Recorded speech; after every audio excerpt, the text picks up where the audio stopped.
Hi, so for today's Dickinson Spoken Sundays, I,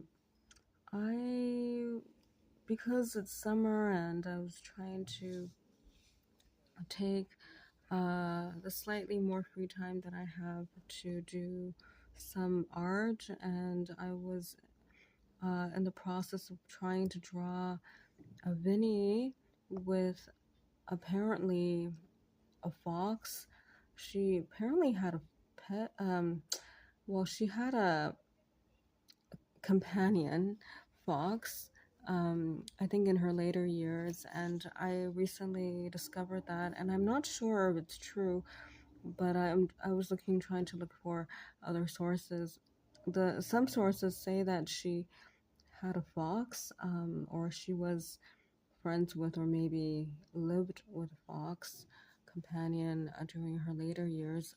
Throughout her younger years, and uh, definitely when Emily was still alive, she had many cats, and I think one or two cat poems exist by Emily Dickinson talking about mis- the mischief and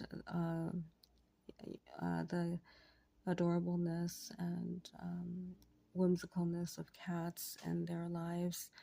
Many cats, and one of the only extant photos of Vinnie during her later years is with a cat, unsurprisingly.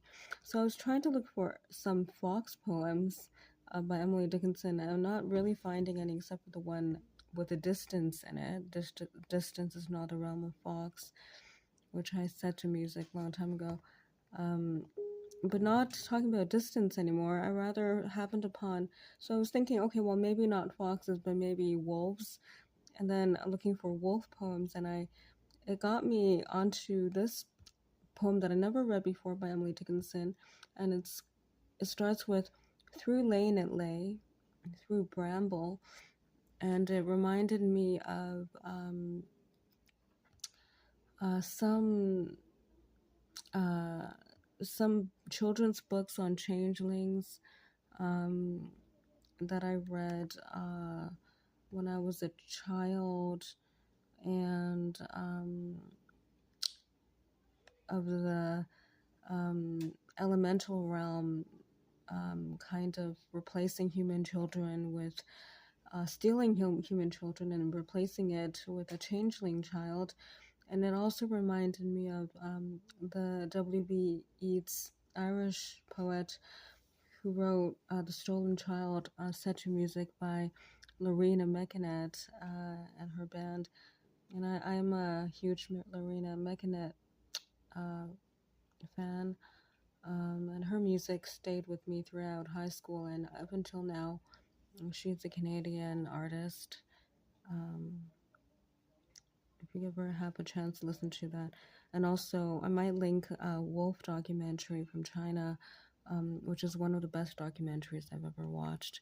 So all of that, and then also I will get on to reading it, but just two things. And then I was getting on to thinking about Hansel and Gretel and the whole thing about um, children and going into the woods and coming out uh, different, or kind of in a kind of similar to certain vision quests in indigenous traditions. There are children's stories and traditions in the West, especially, and in the East, possibly, of course, too, on how nature and the elemental kingdom change us and help us, and also help us in the dark side in terms of giving us challenges to grow through, which you can also read about in The Hobbit. So Hansel and Gretel, kind of similar to going into the forest like The Hobbit and losing one's innocence, a little bit like that, and also similar to Changeling children's stories and The Stolen Child by W.B. Yeats, and and uh, and then I found a very short other poem called Who Robbed the Woods by Emily Dickinson as well, which gives another kind of fantastical insight into how the woods are not just, the woods are alive, you know, um, they're not just like nature spaces for the study of biology.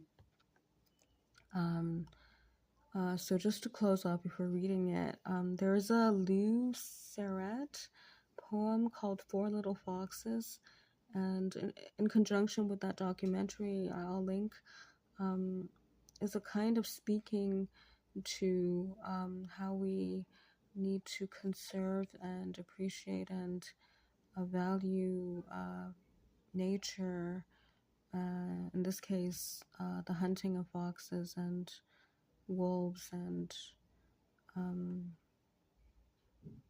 an appreciation for motherhood as well. Okay, so the poem is, through lane it lay, through bramble, through lane it lay, through bramble, through clearing and through wood. Banditti often passed us upon the lonely road. The wolf came peering curious, the owl looked puzzled down, the serpent's satin figure glid stealthily along. The tempests touched our garments, the lightning's poinards gleamed, fierce from the crag above us. The hungry vulture screamed, the satyr's fingers beckoned, the valley murmured, "Come." These were the mates, this was the road. Those children fluttered home. And a little poem about who robbed the woods. Who robbed the woods? The trusting woods, the unsuspecting trees, brought out their birds and mosses, his fantasy to please. He scanned their trinkets, curious. He grasped the bore away. What will the solemn hemlock, what will the fir tree say?